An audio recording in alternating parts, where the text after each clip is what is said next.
In this chapter, chapter 9, we meet two part. After the robbery has been successfully thwarted, Madhav and Matangini are talking, and Matangini wants to go back.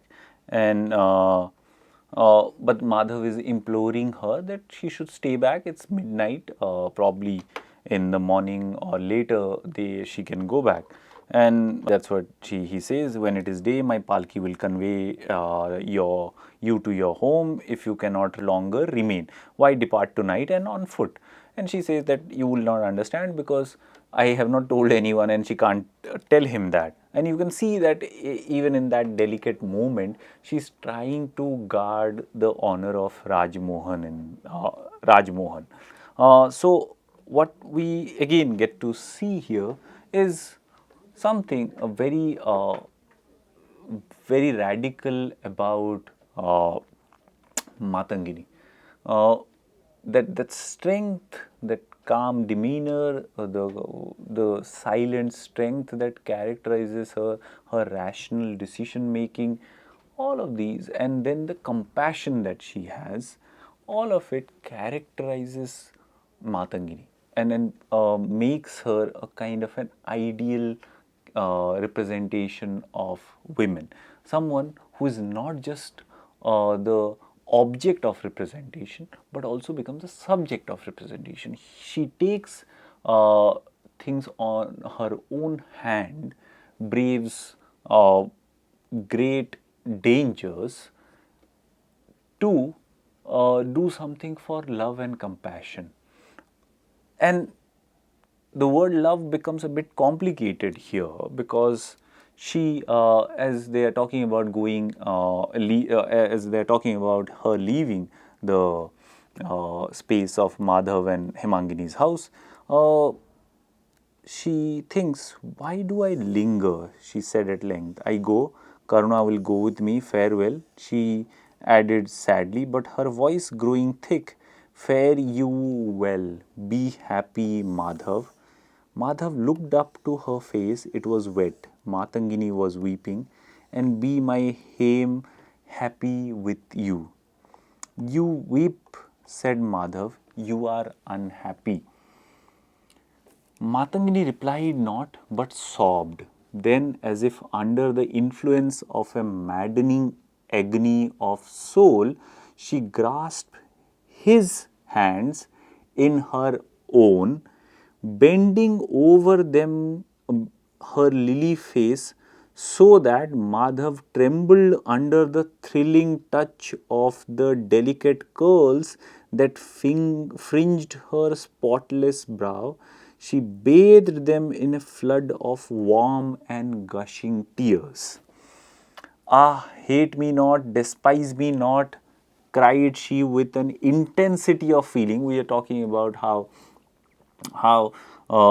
emotional Matangini is, even when she has been subjected to domestic violence and abuse. She retains that sincerity and of emotion, the intensity of feeling which shook her delicate frame. Spurn me not for this last weakness, this Madhav. This may be our last meeting, it must be so, and too deeply I have loved you. Too deeply do I love you still, to part with you forever without a struggle. So we have an admission of love, which is a transgression here, and we're talking about transgression as the key word, as something that was forewarned in the first chapter itself, where we were told about some kind of a distress that Matangini was feeling. There is just some kind of a like unhappiness that was showing through her entire visage, and we get to know what it was, that she loved Madhav, but she could not get married to him. And she says that I still love you, which means that she is ready to transgress, and she's making this admission outside the monogamous heteronormative marriage that she is in with Rajmohan. And Madhav is also married to Hemangini, her own sister. So what we get to see here, as I was telling you in the first chapter itself, my argument, that Bankim here presents to us a protagonist, a heroine, whose desires cannot be captured within the heteronormative monogamous marriage. It spills outside the house, spills outside the domesticity, and an admission is made outside of marriage. But here, interestingly, Bankim is on their side. Bankim is not censoring or moralizing about the pitfalls of this. Bankim cannot uh, but be sympathetic towards Matangini, and that's why this is all written in a heroic way. That Matangini, what she is making is admission not of a moral blemish, but of a of something that is heroic in nature. And he writes, did Madhav chide her? Ah, no, he covered his eyes with his palm and his palm became wet with tears. There was a deep silence for some moments, but their heart beat loud. Matangini, recovering her presence of mind as speedily as she had lost it, first broke her heart-rending silence. This distant and reserved demeanor, the air of dejection and broken-heartedness which had marked her from the first had disappeared. The impetuosity and fervor of the first burst of a deep burning love had subsided, and Matangini now stood calm, serene, her usual melancholic feature beaming with the light of unutterable feeling. Now she's almost taken a rebirth, and you can see the kind of language that is used. It's not a language of moral censor. So you clearly can see that Bankim's sympathies lie with Matangini and Madhav, who are probably, thanks to fate, are caught with different partners, but it is love that he sanctions here. Bankim is on the side of love, even if that love is transgressive. Obviously, Bankim, at the end, Bankim has to find a resolution to it. What happens if he is on the side of this kind of a love? What happens to societal order and society itself? He has to find a resolution. But when the admission of love is being made here, Bankim is firmly on the side of Matangini and is praising Matangini, is valorizing Matangini for taking this step, for announcing her love. And Bankim seems to think that it is an act of great heroic nature itself. And this is what I was talking about in terms of unhappy consciousness, that Bankim seems to be caught in a bind here. If he supports Matangini's act the Matangini's act, then what happens to the society then? Societal order. Should people be not getting married? Should this be allowed in marriages? That people can love outside marriages? What will happen to the institution of family itself then, right? So, Bankim does not know the resolution of it. And I would probably argue extending that, like many things that Bankim cannot resolve thanks to his unhappy consciousness, that's why the novel is inconsistent. That inconsistency shows in terms of the inclusion of Indian words, also inclusion of various discourses like the Gothic, the Katha tradition, narratorial intrusion, all sorts of that makes it a bumpy ride because there is no sense of consistency, because he is not able to resolve these push and pulls from various different directions. And that is what culminates in this admission. If you think about it, in 19th century, a very young writer writing in 1864, writing such things would be blasphemy. would be would cast him as a social outcast, in that sense that he's talking about the desires of a woman, and where the woman is not uh, not even guilty in that sense of her own desire, and is proud in that sense, and it shows that like that the it has subsided. A sweet sober pensiveness still mantled her tender features, but it was not the pensiveness of deep felt enjoyment, for the wild currents of passion had hurried her to the region where not be present was visible. And he goes on to describe everything, and then comes Matangini's further announcements. I thought I thought that I never again would human ears, not even your own, hear from my lips the language I breathe tonight. I know not what I have felt, Matangini. I too had thought we could apart without a struggle, but you see what you have done. But you have made many sacrifices. Make one last sacrifice. Root out the feeling from a heart on which no impurity should leave a spot, and forget. Madhav seems to be the agent of society here, societal morality here, in that sense that, like, please don't say this. I pray to you, don't say this. And look at Matangini's response, that blame me not, that you should not blame me for this.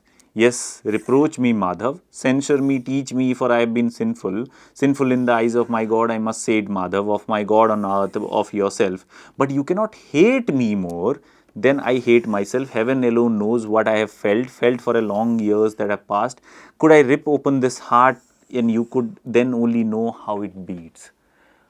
That you can say whatever you want, but my love is pure, in that sense. Imagine the transgression that she's making here. Madhav wept again, and you can see also a very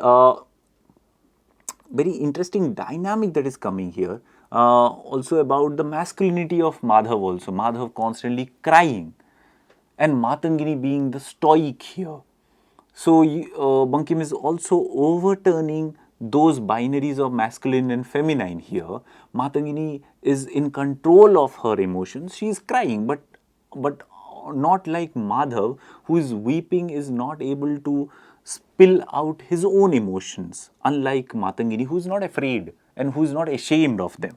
Madhav is weeping, and Matangini, dear beloved Matangini, he says, oh, say again, she goads him. Oh, say again those words that my heart has yearned to say. Say, Madhav, do you still love me? Oh, say, but again tonight I shall meet with death with happiness. Imagine the agency that is demonstrated by Matangini in these words.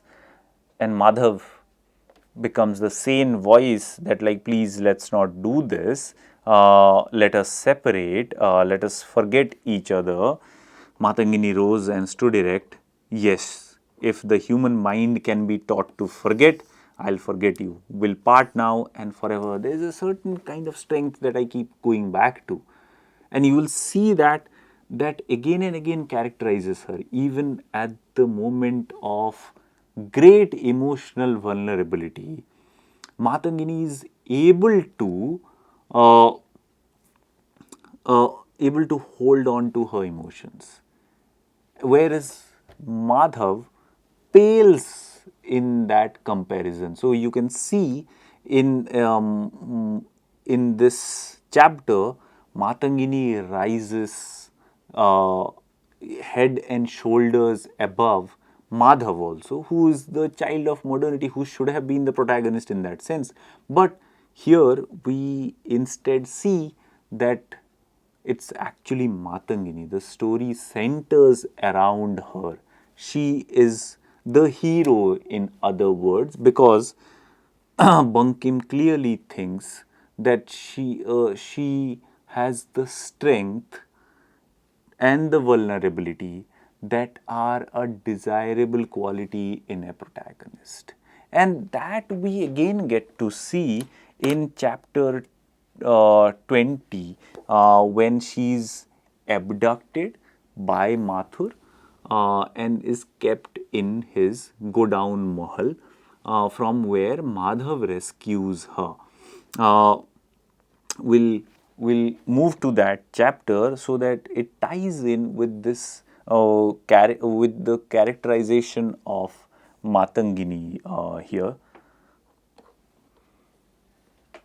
Before we even go to chapter 20, I want to again highlight something, and which I think is far more radical than Matangini confessing her love in front of Madhav. She comes back home, and Rajmohan has followed her this entire while. And again, a scene like we had encountered before when she comes back after fetching water.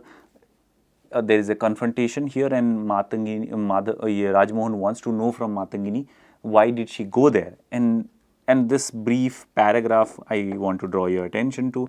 At length, Matangini spoke, and desperate calmness was in her voice. You can see again calmness being there. There's a desperate calmness. You are right, and she says, I love him. Deeply do I love him. Long loved I love him so. I will also tell you that the words have I uttered, which but for the uncontrolled and uncontrollable madness of love you cannot understand, would have never passed these lips. But beyond this, I have not been guilty to you. Do you believe me? No, he said, I will kill you, and he tries to take a dagger and wants to kill her.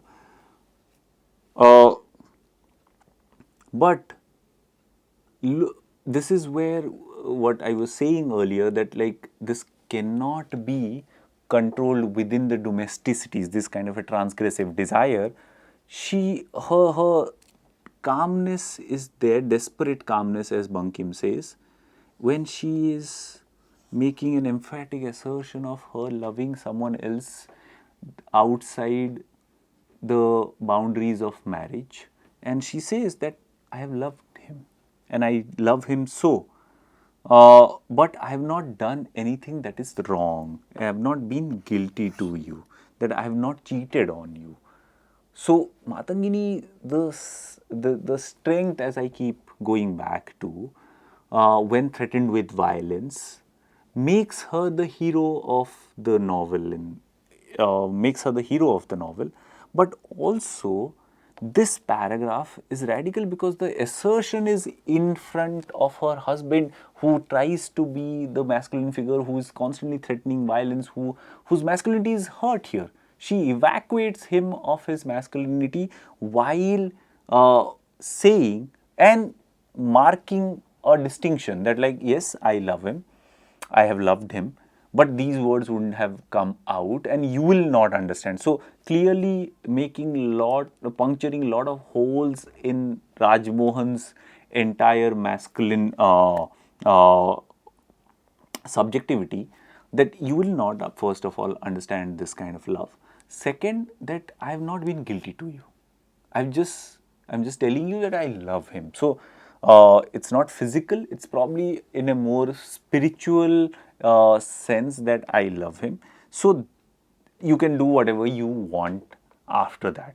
So therefore, this is quality of Matangini that characterizes her again and again, and it's not only in front of Madhav, who's a patient and the implied listener to her assertion of love, but also when she is faced with violence like her husband, or later in the novel when she is abducted and captured by Mathur, who is lustful after her. There also she resists that idea. Again, that calm demeanor comes in, the strength, the inner strength manifests itself, and we see again adaptation of the tale of the Ramayana, where Sita is kind of in Ashok Vatika. Here also she is locked in some in his Godown Mahal, and he comes to seduce her, but she's not seduced. She's steadfast in his love and duties towards Madhav and Rajmohan in that sense. We will look at that chapter now. this chapter 20 is titled Some Women Are the Equals of Some Men. Matangini is taken to the Godown Mahal, and you can see uh, what happens there. What I was talking about, Matangini's strength, are displayed here.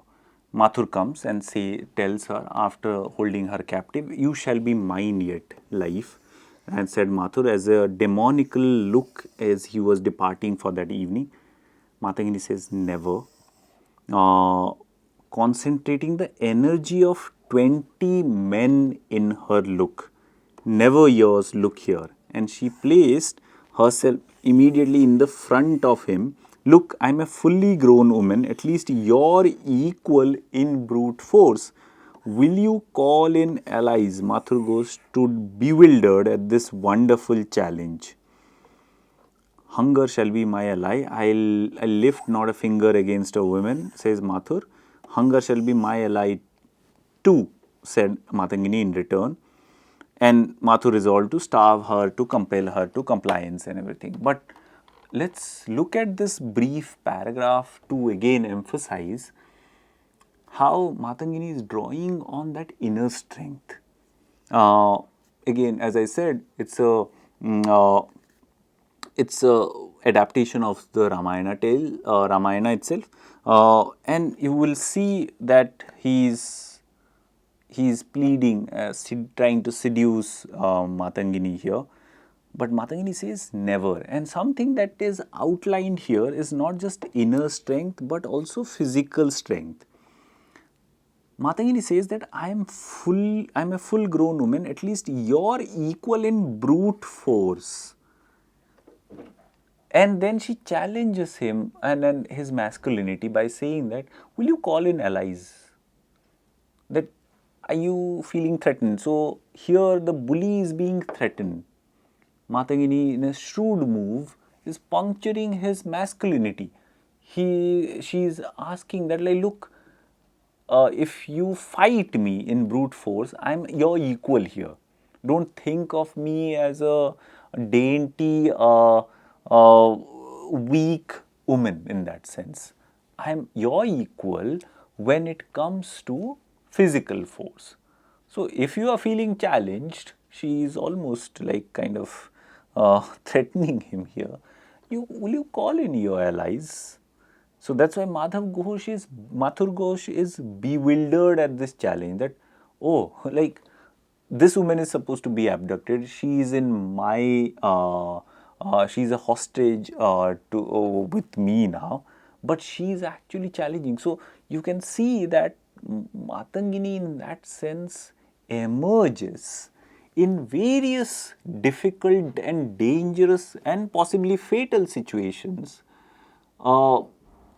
Very strong woman who's not afraid to challenge the men who are supposedly wielding the authority. Whether it's Rajmohan, who is threatening violence, whether it's Mathur Ghosh, who has abducted her, or even Madhav, who is wielding the societal morality on her head, she is not cowered down by any of them. And therefore, Matangini emerges as a ideal representation of women who probably may not exist in real life, but Bankim is pushing for that kind of an ideality here, that ideal representation here. And we see many other such representations that are there of women in this novel itself. There are characters like Tara, who's very instrumental in rescuing Madhav from again the Godown hostage situation.